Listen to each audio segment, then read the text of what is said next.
voy a continuar un poco con la Segunda Guerra Mundial y más que nada voy a meter un poco de contexto de cómo fue la guerra para poder en próximos programas hablar de las batallas más destacables, más cruentas o más catastróficas.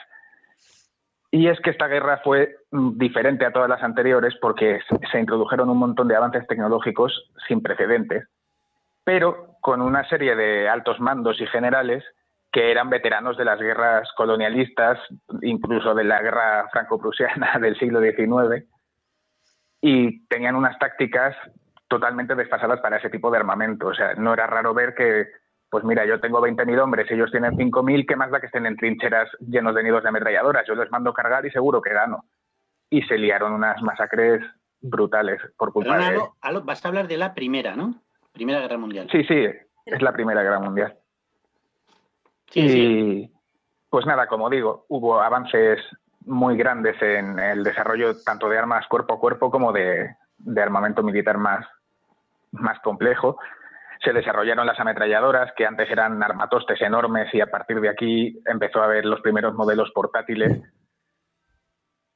Se desarrollaron un montón de armas que hoy en día son básicas, como los misiles y sobre todo los vehículos de guerra. Los vehículos de guerra cambiaron radicalmente. No había porque aviación hasta entonces todavía. Aquí empezó la aviación moderna. Así. O sea, los primeros vuelos de aviones fueron en 1903. Aquí hacía apenas 11 años de eso. Y los primeros aviones que se usaron solamente para misiones de reconocimiento. No los consideraban todavía un arma peligrosa. Eran armatostes que volaban a 80, 90 kilómetros por hora con la estructura de madera y lona. Ni siquiera llevaban mucho metal. Y se usaban eso, como digo, para hacer reconocimientos. Lo que pasa es que, claro, eran vehículos tan lentos que cuando se encontraban dos aviones enemigos se podían acercar tanto sin estrellarse como para pegarse tiros unos a otros con sus pistolas. O sea, esos aviones ni siquiera llevaban armamento equipado. Y a base de empezar a tirotearse unos a otros y otros que tenían la iniciativa de subir unas cuantas granadas y a la vez que hacían el reconocimiento empezaron a lanzar bombas, se empezó a considerar que sí que podían ser un arma efectiva y se desarrollaron a una velocidad vertiginosa, porque eso es una característica de los periodos de guerra, y es que hay avances a una velocidad mucho más rápida que la que hay en los periodos de paz, por el simple hecho de que no se invierte solamente buscando el beneficio económico, se invierte buscando el adelanto para poder superar al enemigo y que no te masacre. Sería un símil como con la pandemia actual, ¿no? Que se ha llegado a la vacuna más rápido. Claro, cuando lo que te juegas es la vida y no ganancias, estás dispuesto a sacrificar más y a trabajar más duro. Entonces, probablemente sin la Primera Guerra Mundial, los aviones habrían tardado décadas en estar al nivel que alcanzaron en menos de 10 años. O sea, estamos hablando de eso. Los primeros aviones de la Guerra Mundial eran súper primitivos, no podían hacer ningún tipo de acrobacia, iban a la velocidad de un vespino y apenas servían para mirar a las trincheras desde arriba. Y para el final de la guerra ya estaban con el Barón Rojo, el Richthofen, con su Fokker que alcanzaba cerca de 200 por hora, hacían acrobacias extremas y se lanzaban de todo de un avión al otro.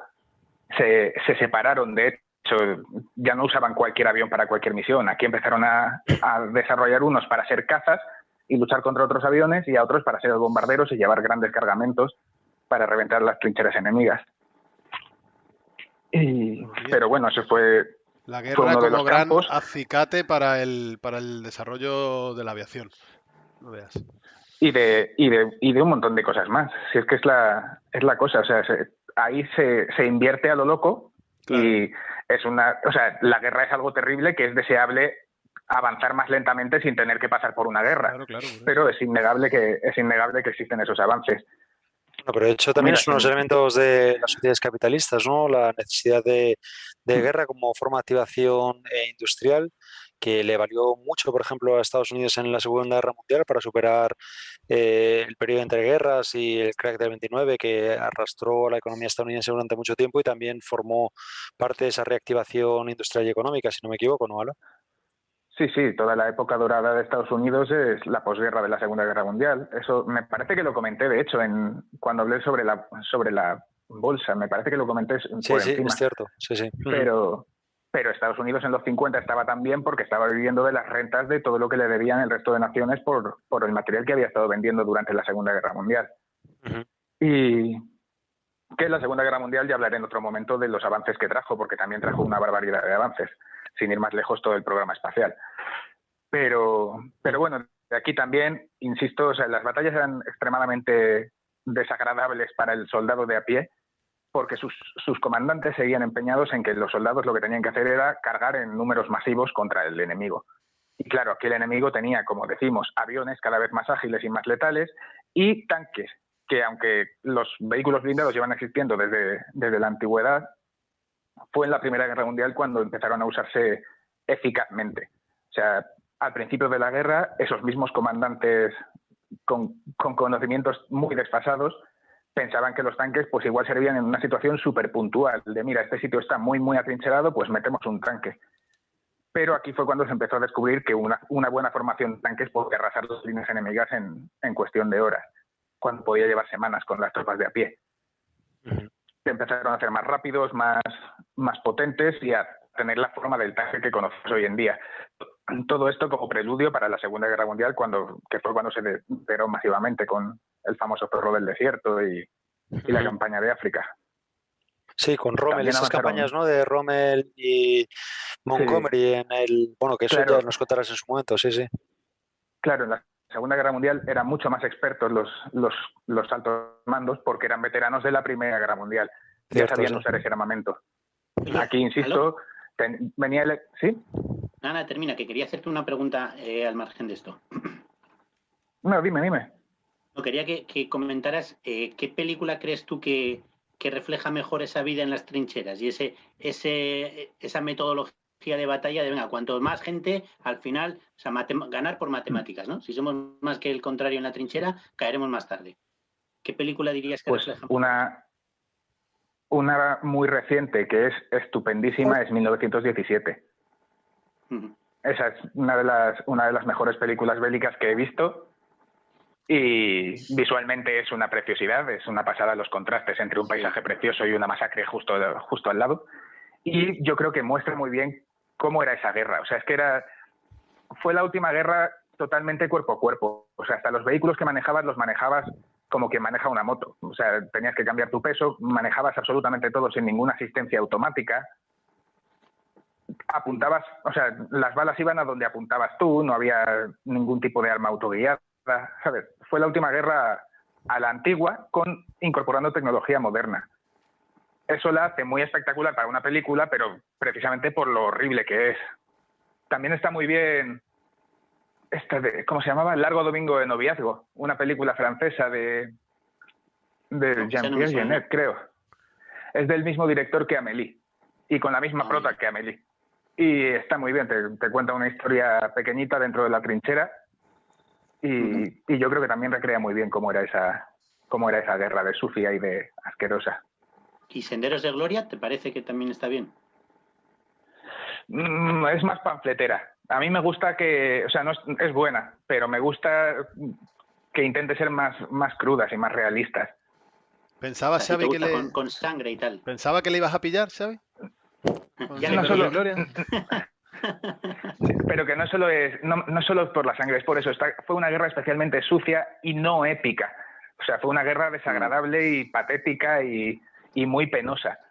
Entonces, sí, o sea, la película es buena, pero no me parece que represente fielmente la crudeza de esa guerra, que era de lo peor que ha habido. O sea, sí que tenías más posibilidades de morir de disentería o de una infección que de un disparo enemigo.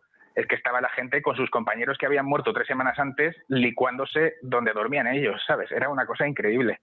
O sea, tiene más crudeza que la Segunda Guerra Mundial, porque en la Segunda Guerra Mundial hubo más fallecidos globalmente que en la primera, pero por lo que cuentas sí que las condiciones de las trincheras y el tipo de guerra... Claro, hubo más fallecidos porque hubo más gente movilizada. Pero en cuanto a las condiciones que tenía el soldado, aunque la Segunda Guerra Mundial fue terrible y hubo casos de canibalismo y de congelamientos y demás, o sea, todas las guerras son horribles, no hay que minimizar para nada ninguna. Pero la Primera Guerra Mundial fue la más fea con diferencia. O sea, ya te digo, te morías porque te pudrías vivo. literalmente, que comían las ratas.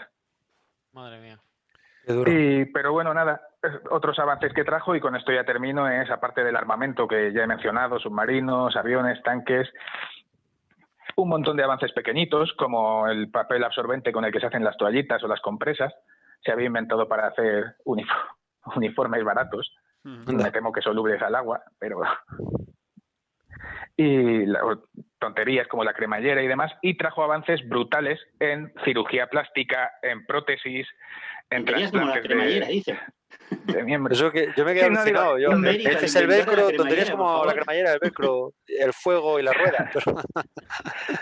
Hombre, son detallitos, quiero decir, que parecen... Es un detallito como la cremallera, pero mira cómo se ha implantado y cómo ha cambiado todo a lo largo del siglo XX. O sea, hay un montón de pequeños avances que no son tan espectaculares como un avión de combate, pero que a día de hoy los seguimos usando y que se inventaron para esta guerra, para ahorrar tiempo.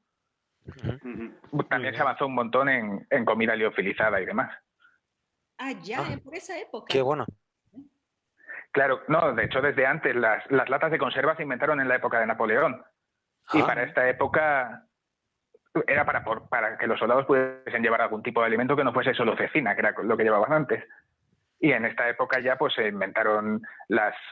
Un día hablaré del atún rojo en las campañas de los romanos. A lo mejor un día podemos hacer tú y yo mano a mano sobre eso, porque lo de la alimentación y las guerras, lo de alimentar a tantos soldados, es algo súper interesante.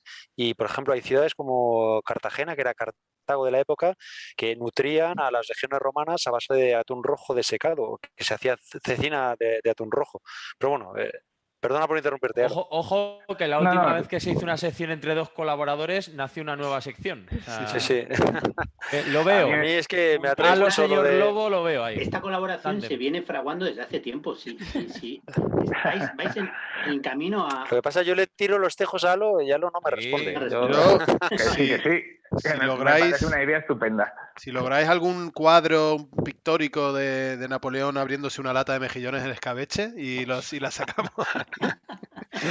Muy bueno. Pues mira, nada mejor que eso. Un detallito, la lata se inventó como 40, 50 años antes que el abrelatas. Anda. O sea, durante décadas no había una herramienta para abrir eso que llevaba. Estuvieron acumulando latas. Escucha. Y ahora, esta anécdota da para una colaboración a los Chocoflip. Total. Vas a hacer multisinergias aquí. Me imagino las fábricas de latas, almacenando latas y latas y latas hasta que alguien dijo, oye, ¿qué hacemos con esto? Venga, pues, si inventamos algo para abrirlas, venga, va, empezaron a salir todas las experiencias. La bayoneta hecho tenía su origen en el abrelatas, no para... No, es que no tenían otra cosa con la que abrir las latas, un cuchillo, un hacha de cocina y a cortarla. Qué bueno. Hasta que a alguien se le ocurrió. Bueno, Alo, no sé si has terminado, Alo, perdona. No sé si yo ya estaba dando paso. Sí, ya estaba en tiempo de descuento. Esto eran anécdotas que se me ocurrían sobre la marcha. Vale, muy bien. Oye, pues nada, muchísimas gracias. Te esperamos la semana que viene, una vez más.